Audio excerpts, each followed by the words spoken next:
Hello, today I'm going to be showing you how to make drums and produce drums that swag out your track. It's a bit of a corny phrase, but they are the backbone of any song that you make, especially in pop music. So I've got an example here of a song that I've made called Perfect. I'm going to show you the drums and then show you how I made them and break them down into the different sections. Tell me that you hate me, tell me that you love me.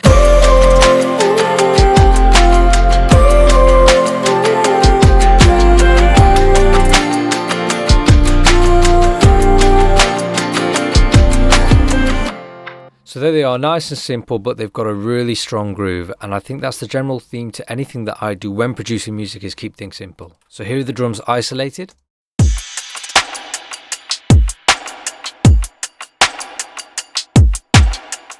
Cool, nice.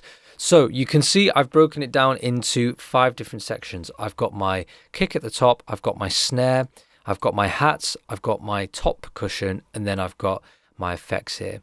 So I'm going to break down all the individual parts and go over what I did to process them. But first off, let's just break down the general overview. So we have a kick and snare pattern, and this is probably one of the most crucial things to get that groove going.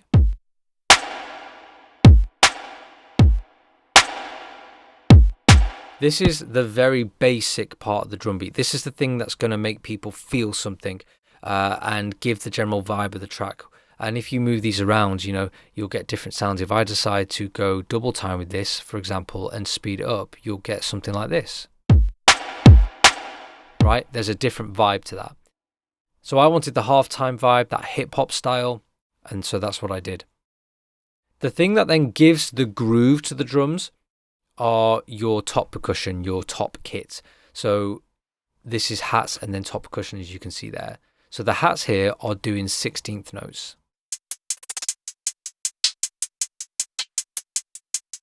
When you lay that in with the kick and snare,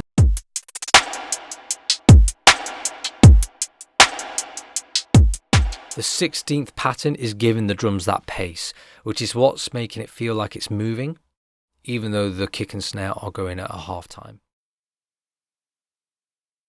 If we then look at the top percussion, I essentially do a similar thing here where I take the 16th notes and I layer them with different percussive sounds. It acts as ear candy and makes the groove a little more interesting. Here's the percussion soloed.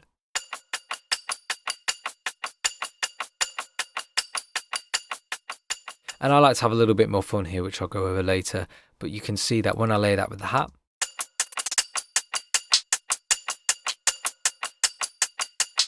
it just creates a really nice, consistent groove, which goes nicely over the kick and snare.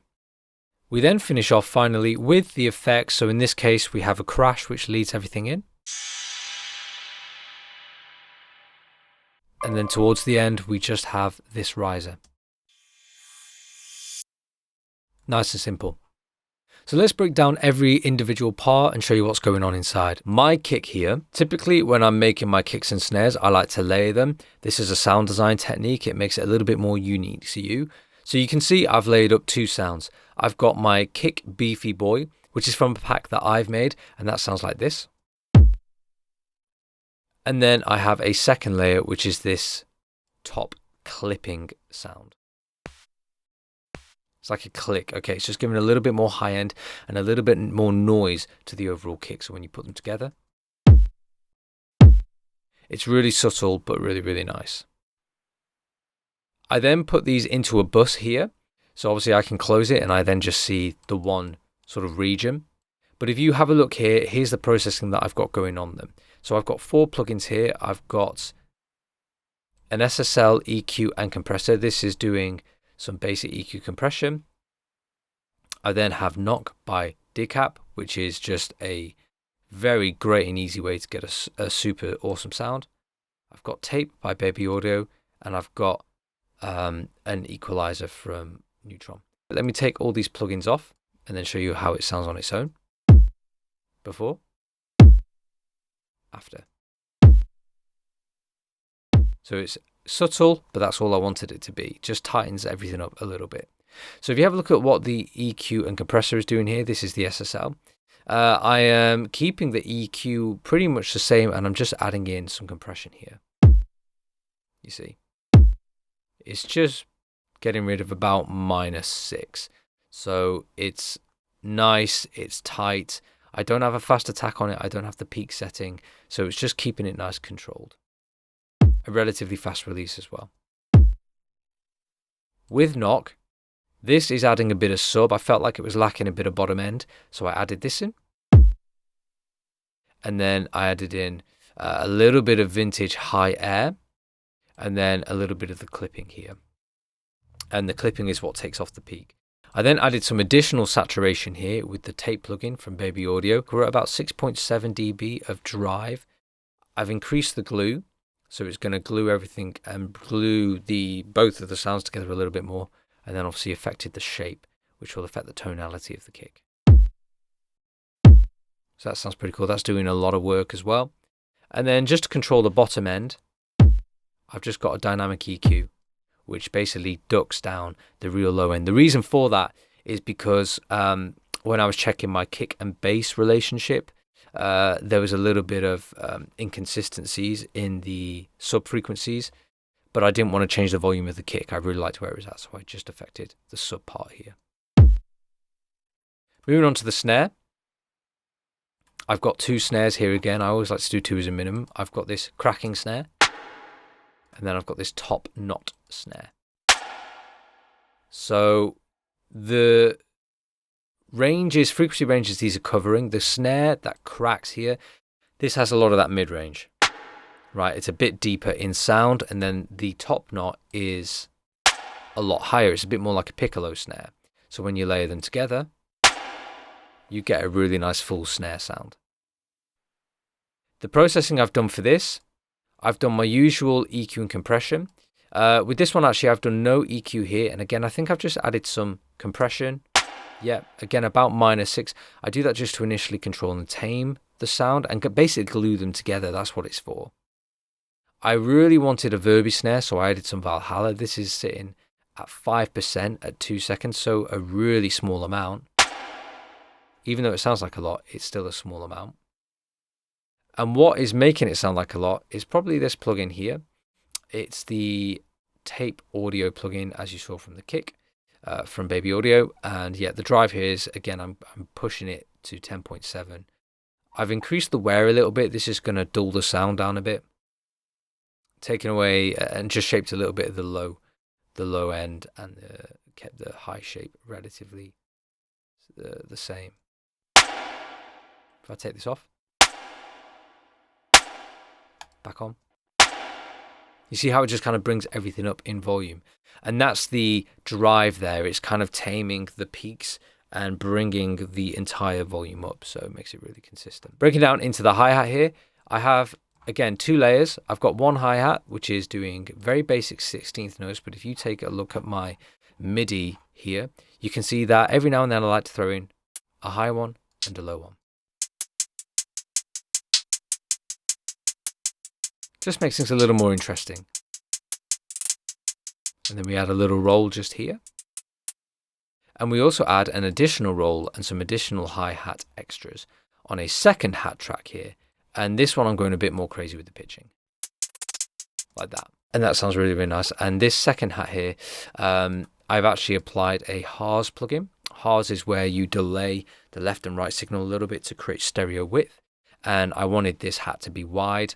So this first one is very central, and then this second one is very wide. So I just added a delay of only 3 milliseconds. So it's only subtle, but it's enough to make it stereo.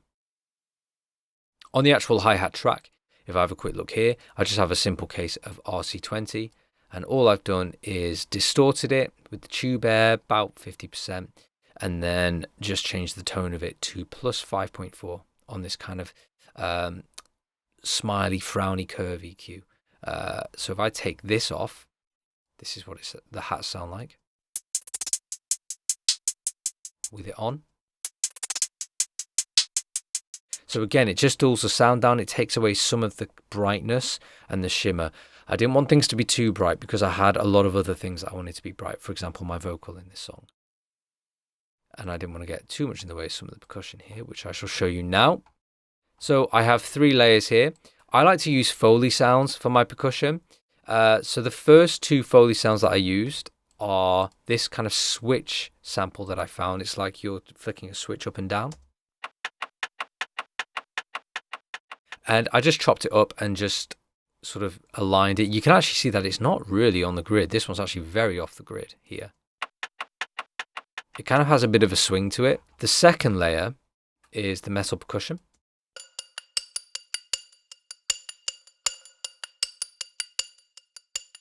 And this is just a sample that I found that I then processed. And then we finish off with a shaker. Now, to go over the processing here, on the switches, I just added some overdrive just to give it a little bit more beef and body. And then I added some EQ to take away the bottom end and tame those highs.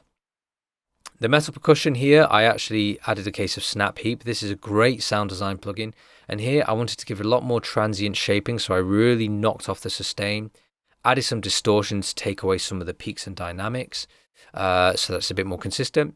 Took away the low end and then added another case of the transient shaper. Again, taking away the sustain and pump. So I'll show you the before and after. Here's the before with Snap Heap on. So I really wanted it to be tight, and that's what this is doing. I then added a tremolo because I wanted it to pan left and right so that it gave a lot more stereo energy to the groove. Like that. I did the same thing with the shaker with Shaper Box here. I did exactly the same thing. I just panned it left and right so that we got some stereo spread. This is just a sample. And then I did trim each of the shaker sounds as well.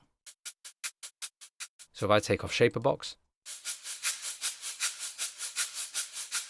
you see how there's a lot of tail end in that shaker. Again, I wanted it to be tighter, so I added the trimming volume shaper and panned it left and right.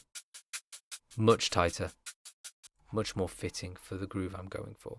And then finally, of course, these are just some various samples. These are ones that I made. We have a long and washy cymbal, and then we have a rising cymbal. You can just get these from anywhere, from Splice, places like that. And then for the entire drum processing, because I like to process the entire drum here, I've got another case of the tape plugin. You can tell I'm really loving it. Again, I'm driving it quite a lot here. Wanted to give it some real energy. And then I just shaped it with these two sliders here. And then a little bit of glue at 10%. And then I actually blended the mixing at 50% because 100% was just way too much. We then added in some knock, so just a little bit more saturation here, a little bit of high-end air, and then clipping as well, again, just to take away the peaks. And then I changed the tone of it here, so this is going to balance whether it's a bit more bottom-end heavy or a bit more top-end heavy. And then we finish with some isotope neutron here, so we have an exciter. So let's have a look here. I'm not doing anything on the bottom or top end, just affecting the mid-range here. Just adding a bit of warmth, retro saturation, and boosting it up just a little bit there. We then have a final compressor here, and think what I've got going on here.